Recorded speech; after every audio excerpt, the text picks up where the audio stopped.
Tinder insists that the app isn't just about hooking up, and they went on a tweeting rampage to prove its point.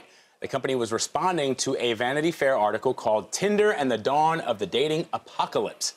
Writer Nancy Jo Sales interviewed young singles. Most of them agree that dating sucks and that apps like Tinder are part of the problem. Then, the journalist tweeted that 30% of Tinder users are married. Tinder took offense. It said, our actual data says that 1.7% of Tinder users are married, not 30%, as the preposterous Global Web Index article indicated. And, little known fact, sex was invented in 2012 when Tinder was launched. What? And then Tinder users are on Tinder to meet people for all kinds of reasons. Sure, some of them, men and women, want to hook up.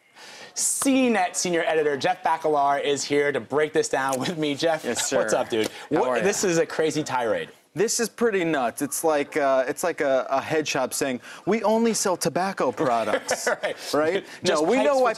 We know why people are there. They're there to get nasty. The same reason people are on Tinder. I mean, look, when I wasn't. People are gonna laugh, but I wasn't familiar with Tinder. It's not popular abroad yet.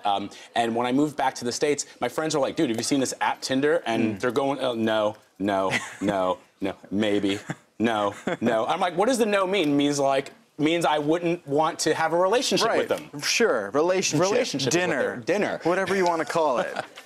So, Vanity Fair survey indicated that a lot of people aren't happy with dating apps like Tinder, but how accurate do you think that is? I think it's pretty accurate. The entire dating landscape has changed, right? So it's gone to this sort of like micro dating, right? That's where we're at, where it's just yes or no. Do you not want to? And that's what it's like. I mean, I remember asking my parents, like, oh, how did you guys meet, right? What was that experience like? And there was this, like, he courted her. This 4-month courtship, right? He asked the father's blessing, and now it's just like, oh, I swiped left on this person and right on your mom, and then the rest is history. Right, exactly. And that's how it works. Yeah, it's upsetting. So, I mean, let's talk about this. In a tweet, when they sarcastically said that sex was invented in 2012 when Tinder was launched with these dating apps, I mean, the idea of hooking up, though, we shouldn't demonize it, right? Or of course not. Of course not. But don't try and pretend you're something you're not, right? And that's, I think, what the whole Tinder meltdown on Twitter is all about. It's also about, Tinder getting upset about someone writing a story without consulting them. Social media to rant on it. It doesn't, when you go on the defense like that, it doesn't paint you in the most innocent sort of light.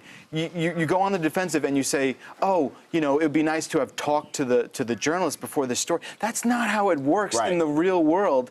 And I think, you really have to reassess your social presence when you go on a tirade like that. It doesn't necessarily make you come out looking like the innocent victim there. Right. And that's what they really need to realize. And the question is, obviously, was it somebody who's just, sort of junior member staffer tweeting, or was it really coming from the highest levels of the company? We don't know. But, I think it was this morning, they came out and they're standing by their tirade. They're like, look, yeah, we understand we may have looked a little crazy, but this is our product and this is what we're standing behind. A lot of people don't necessarily fall in line with that, but that's how it shook out this morning. Yeah. Yeah. Or they swiped left. They should have swiped right. They should have. They have to understand where they're at. Exactly. Tinder didn't realize, the story's not about you, Tinder. It's about people who use Tinder and how it's impacting and sort of changing the way dating is evolving. And they seem to sort of miss the boat on that.